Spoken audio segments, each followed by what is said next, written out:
Hai, apa kabar kawan? Assalamualaikum warahmatullahi wabarakatuh. Salam sejahtera saja buat semuanya. Kesempatan pertemuan kali ini saya akan coba mengulas atau menjelaskan lagi ya sambil merakit untuk power supply menggunakan PCB kecil ini ya, 7 kali 9. Sehubungan masih banyak juga yang gagal, terutama rata-rata yang saya baca di bagian penyambungan dari gajun ya.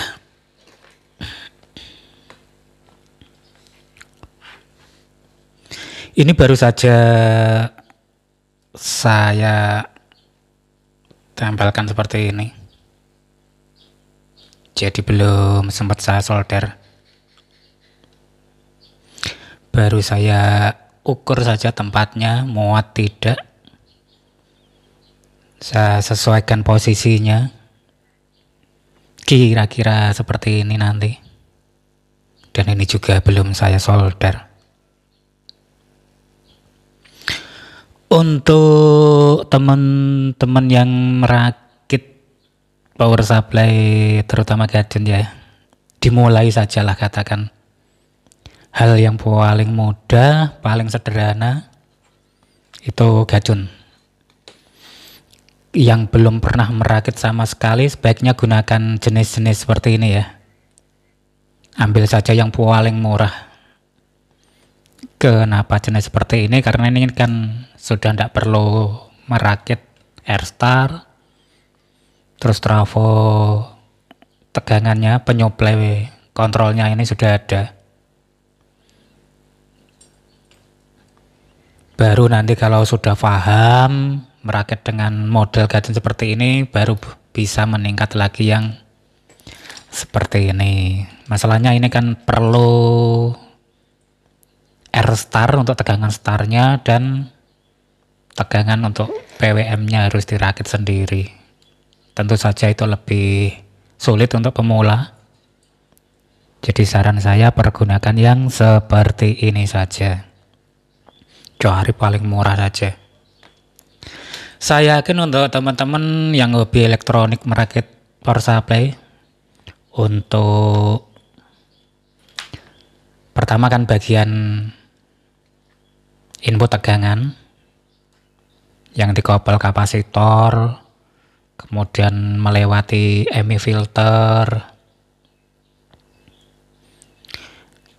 MI filternya boleh jenis apa saja, model apa saja, ukuran berapa saja. Kalau menggulung sendiri ya sekitar 22 lilet ya. Rata-rata ketika saya bongkar, kecil maupun besar. Begitu sebelum masuk ke kiprok, ini satu jalur inputnya saya lewatkan NTC ya. Komponen-komponen seperti ini bisa didapatkan di mainboard bekas itu dari TV-TV, banyak sekali. Bagian power supply-nya kan menggunakan asematik juga, hampir semuanya bisa digunakan untuk merakit sendiri. Oke teman-teman, setelah teman-teman merakit bagian penyuplai ini ya, input tegangan, kemudian kiprok, kemudian masuk ke elko. Kebetulan yang saya pasang ini 150 mikro 400 volt. Ini sudah cukup. Kalau ada yang mikronya lebih besar juga lebih baik, dan voltnya kalau ada yang lebih juga lebih bagus. Kemudian setelah merakit bagian MI filter input tegangan sampai ke elko primer, Menurut saya selanjutnya itu lebih baik merakit bagian output tegangan ya.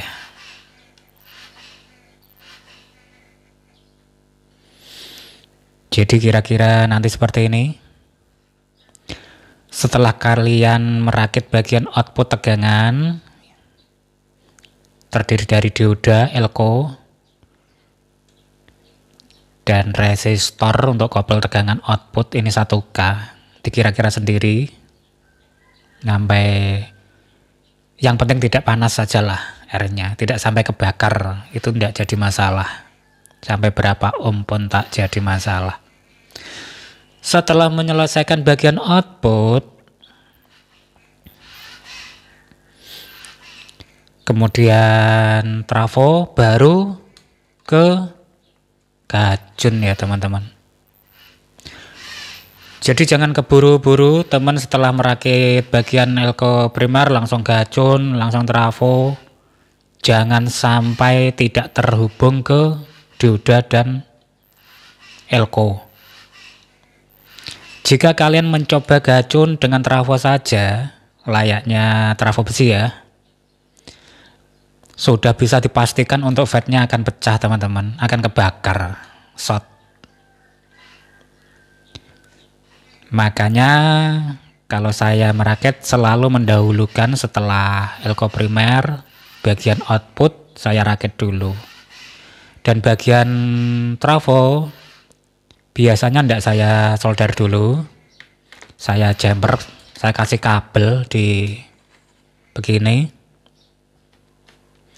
Nanti setelah semua beres, yakin, baru disolder di PCB. Tujuannya agar tidak bongkar pasang saja, jadi dipastikan dulu. Kemudian penyebab FET pecah lagi ya, juga masih sering ditanyakan. Ketika kalian menyolder input trafo ya ke kabel merah gajun, sebenarnya sudah ada di video-video yang lalu. Kalau masih kurang paham, masih kesulitan, sebaiknya teman-teman itu berani bongkar trafo jadi ya. Ambil saja contoh mungkin, nah asematik seperti ini kan murah ya, bisa dipakai untuk latihan yang kesulitan merakit power supply. Ini sistemnya sama teman-teman. Caranya ini kan murah ya, bisa dipakai untuk belajar praktek. Kalian perhatikan saja kaki atau pin trafo ini yang menuju ke tegangan positif elko primer. Ini kan elko primer setelah dioda. Nah, kaki yang berhubungan dengan elko positif, jadi teman-teman harus menggambar ya, diingat. Kemudian pin trafo yang menuju ke IC. Jadi ini tidak boleh kebalik. Teman-teman harus menggambar, ya harus itu. Kalau pengen bisa, harus digambar. Kemudian outputnya ya, mana yang terhubung ke ground dan mana yang terhubung ke dioda untuk positif. Kalau kebalik, inputnya juga harus dibalik. Jadi sama-sama dibalik, hasilnya sama saja teman. Tapi kalau outputnya benar, inputnya kebalik, yang terjadi adalah IC akan pecah. Itu sudah pasti teman-teman. Jadi bongkar trafo, yang belum tahu cara bongkar, lilitan ya. Biasanya trafo ini bisa dimasak lah, dimasukkan ke air panas itu, air mendidih 1 sampai 5 menit biasanya. itu sudah mudah, lemnya sudah bisa diangkat semua lah. Begitu ya teman-teman. Cara belajar otodidak dan belajar seperti itu akan menambah yakin ya.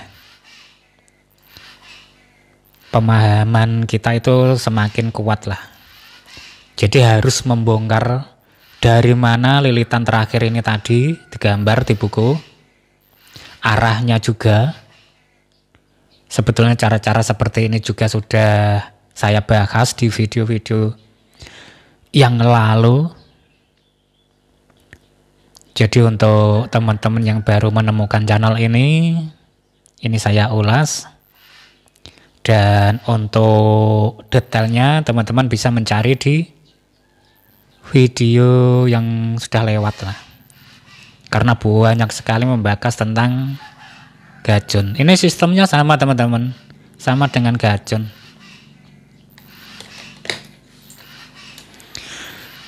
Jadi perlu diperhatikan lagi, jangan sampai kabel positif elko ini yang terhubung ke trafo kebalik ya. Itu pasti menyebabkan rusak untuk fed. Begitu juga teman yang cerita fed yang sudah terhubung ke trafo tapi outputnya tidak disambung dioda dan elko, itu juga akan membuat fed pecah. Begitu ya teman-teman.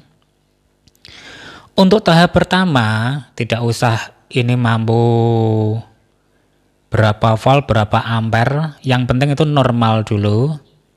Kalau teman-teman menggunakan trafo bekas, misalkan bekas dari power supply apa, seperti tadi yang saya jelaskan, misalkan trafo ini yang akan dipakai uji coba ya.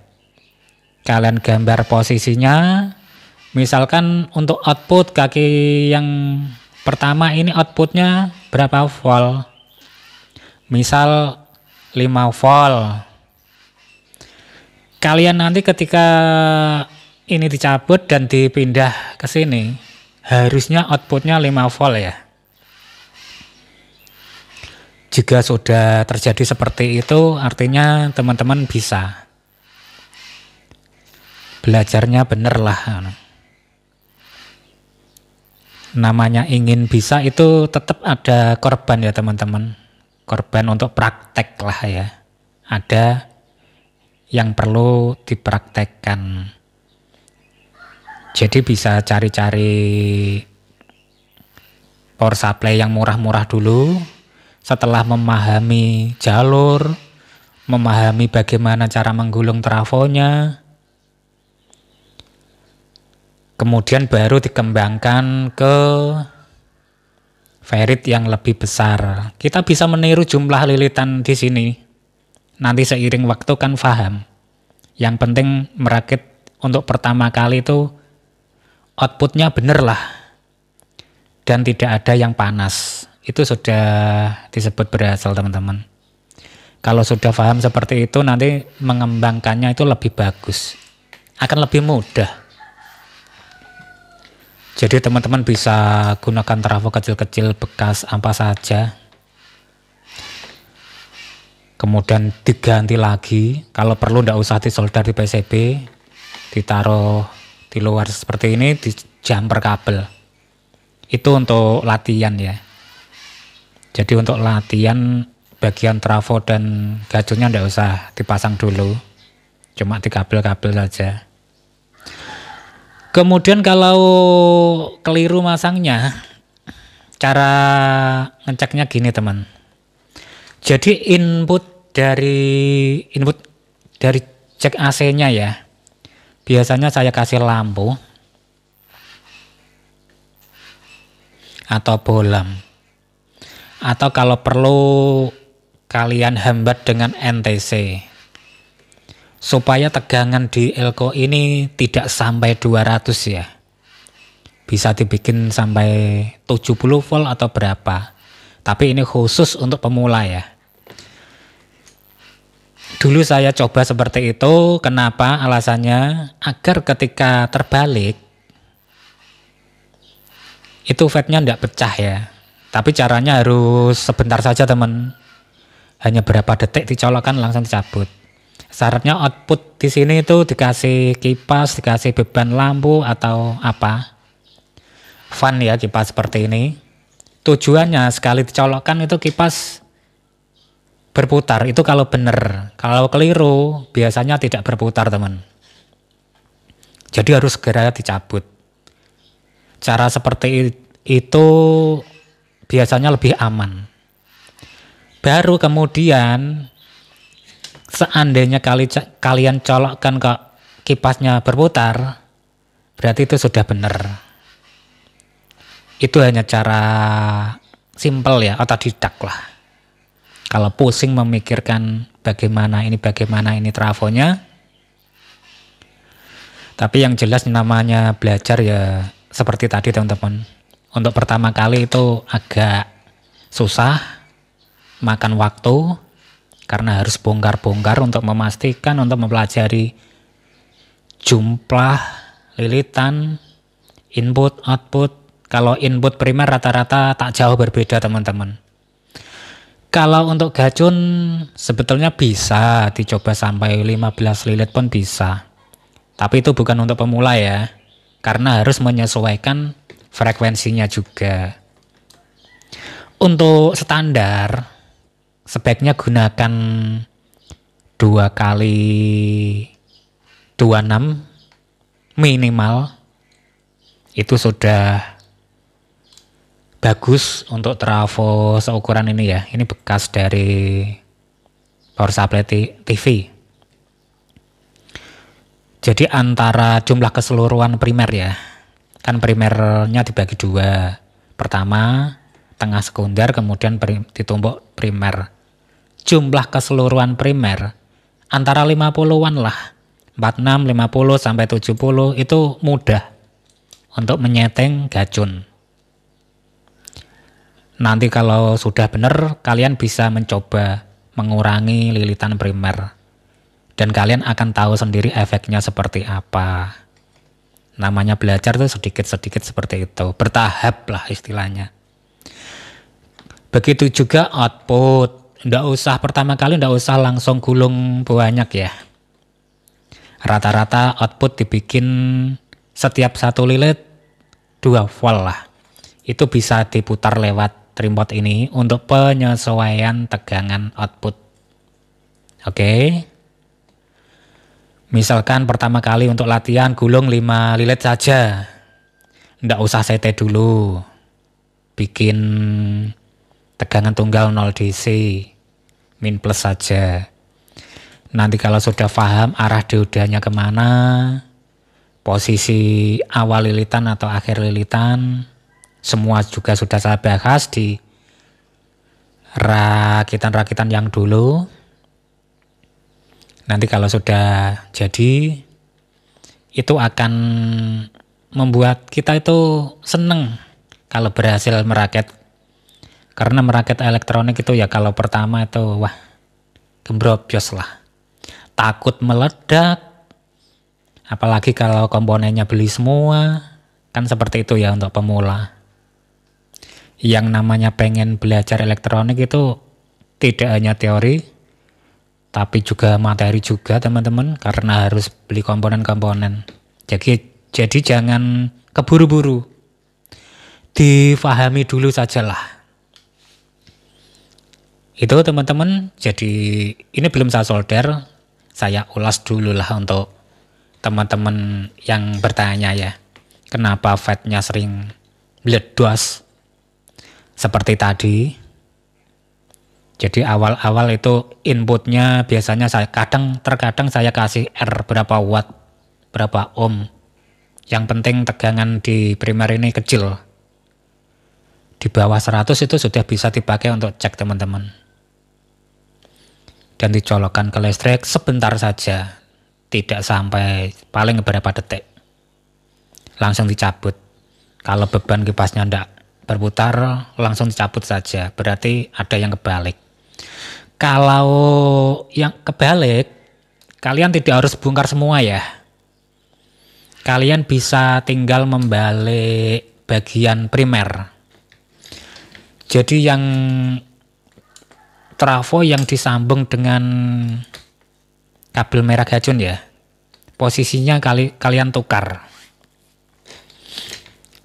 Misalkan ini ya, yang terhubung ke elko positif, tadinya kalau outputnya tidak ada tegangan loh, itu bisa kalian tukar dengan yang terhubung ke FET. Jadi dibalik, tidak semuanya harus dirubah, cukup membalik bagian penyambungan primer ya, trafo primernya. Itu kalau kebalik bisa langsung. Jadi untuk merakit power supply jenis-jenis gajun seperti ini, masalahnya rata-rata di penyambungan gajunnya dan trafo ya.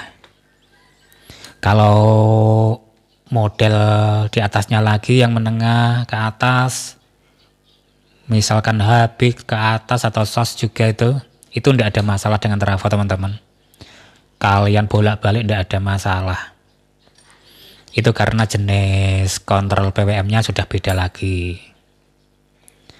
Begitu ya teman-teman, sekedar sedikit bahas. Jadi saya cut dulu untuk video ini. Nanti berikutnya saya sambung lagi setelah selesai menyolder komponen-komponen ini. Ini sama sekali belum saya solder. Nanti hasilnya saya share lagi pelan-pelan lah. Siapa tahu bertambah lagi yang dapat merakit power supply ya. Karena memang murah lah dibanding merakit yang besi.